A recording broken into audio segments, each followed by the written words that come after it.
That didn't make any sense. Why can't I read, y'all?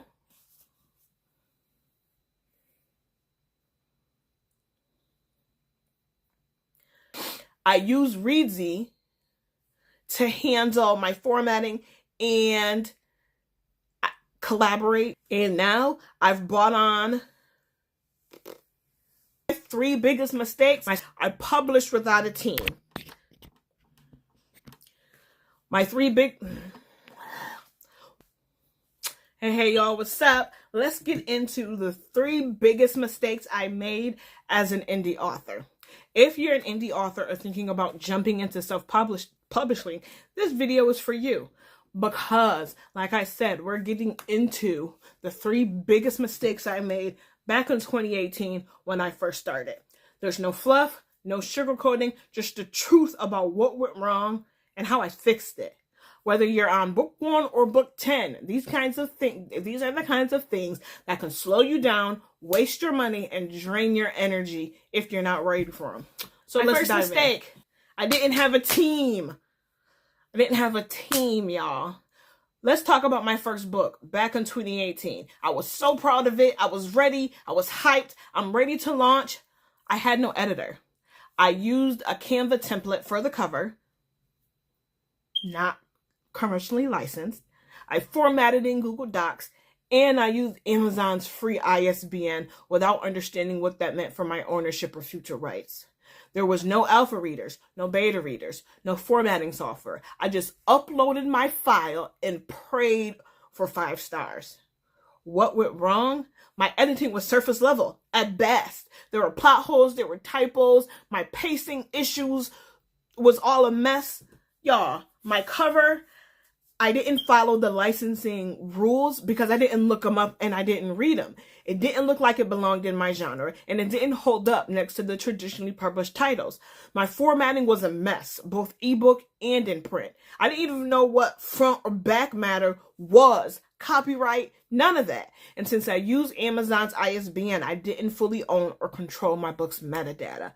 I thought I was saving time and money, and really, I was hurting my credibility and costing myself potential readers.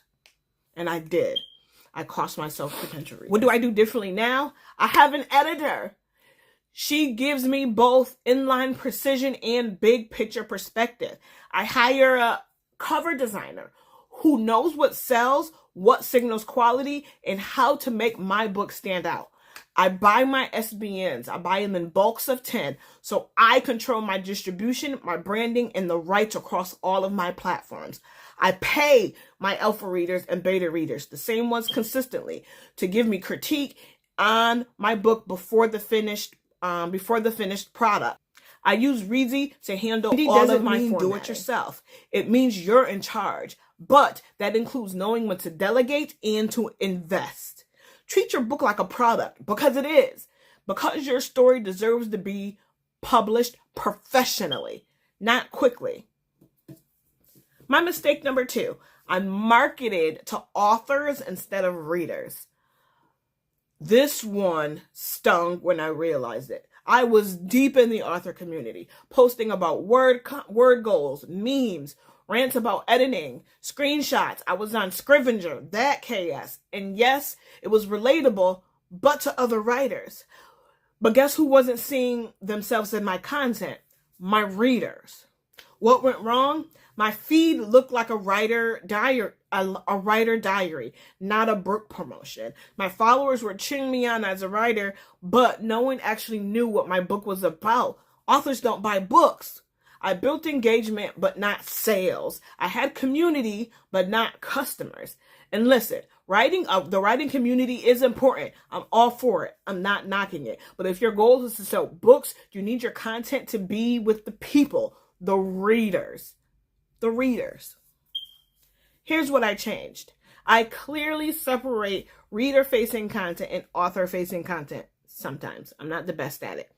On social media, my social media manager On social media, my social media manager focuses on tropes, spicy quotes, aesthetic brands, meet the characters, if you like this, read that type style recommendations. We show off the story, not the struggle. I move my process stuff like writing updates, behind the scene chaos, my burnout rants to my newsletters. I stopped assuming people cared about how I wrote the book and started showing them why they should read it. My second lesson, don't market the experience your book gives the readers. You can still be real and authentic and talk about your writing process, but make sure you're speaking to your ideal reader and not just other authors. Mistake number 3, taking breaks did kill my momentum because I didn't plan for them. Everybody tells you it's okay to take a break, and they're right, but here's what they don't say. If you disappear without a plan, you will lose momentum. And that's exactly what happened to me. What went wrong? I hit burnout and just stopped posting. No warning, no buffer, nothing scheduled. I stopped doing newsletters. I stopped trying to build my newsletters. My social media went silent. My email list went cold. My sales, my engagement, all of that plummeted. When I came back, I felt like I was starting from zero. Y'all, I was starting from zero. The break didn't hurt me. The lack of planning during that break hurt me. Now I build rest into my strategy. So I have a social media manager, but when I was doing things myself, I batched my content. I used Facebook's free content planner and I batched my content so that I spent some time at the beginning of the month and I didn't have to worry about it for the entire month. Now, social media manager is a part of my team. This is not my strong point, not something that I wanted to do. Y'all, really, I want to write. And it's just, that's what I'm good at, is the writing. My social media manager has really amped up my branding. And it's when I hire someone who that's their thing, and it just amplifies my brand as a whole. And I can focus on what's my thing, the writing. Okay? So my script that I wrote that keeps on going is talking about me doing the content myself, because everyone doesn't need a social media manager. I found out that having a social media manager was best for me, for that person to be on my team, but that doesn't mean that your team needs to have a social media manager. I batch content ahead of time so that I'm not always scrambling. I schedule basic posts to keep the lights on. Quotes, reels, book facts, stuff like that. I use auto response and pin post to say, hey, I'm taking a break, be back soon. I have email automation set up to nurture my subscribers even when I'm offline. Yes. And if we need to do video, my email automation, pay for a good, that's something else that you have to pay for. Pay for a good email provider. Some people use MailerLite or MailChimp or Creative Mail, something like that. I use ActiveCampaign. Whatever it is that you use, get it and then set up your email automation so that's something that you don't have to worry about.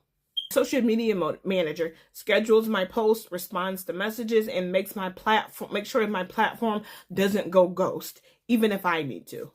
What's my second lesson? That I can rest. You should rest if you need to. But if you want to keep your momentum, you need a plan in place while you're resting, because the algorithm doesn't wait.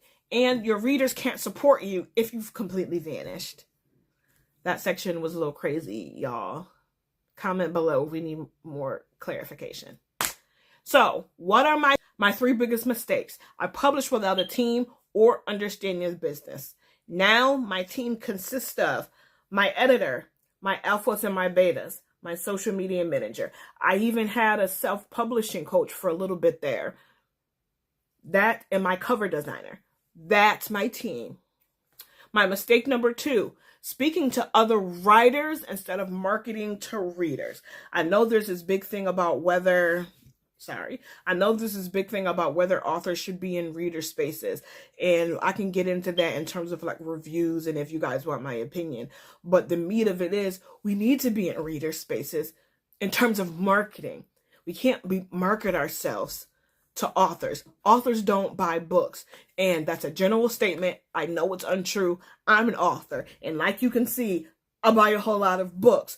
What I mean is, when I'm in the author space, we're all trying to do the same thing. We're all trying to sell the books.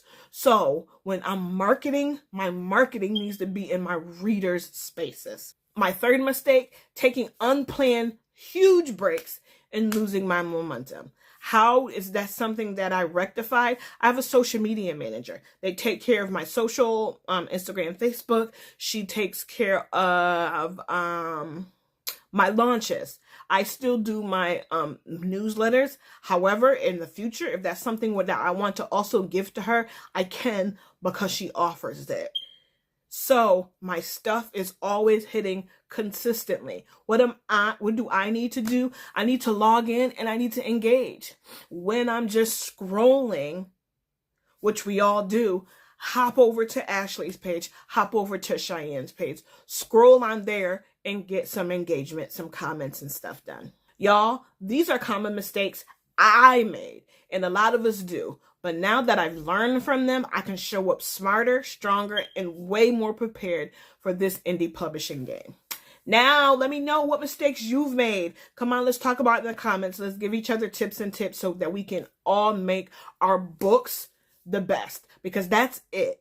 I'm sick of people hearing I'm an indie author and automatically assuming that my quality is worse because I'm not self-published. We are authors, and I love saying that I'm indie, because me saying that I'm independent speaks to all that I do, right? Just like, yes, I'm a teacher, but I love saying I'm a special ed teacher because it speaks to the more weight I carry, all the extra stuff that I do that I'm proud of, that sets me apart and that makes me different. But I'm also an author, and we can be, our quality, everything can be just as good.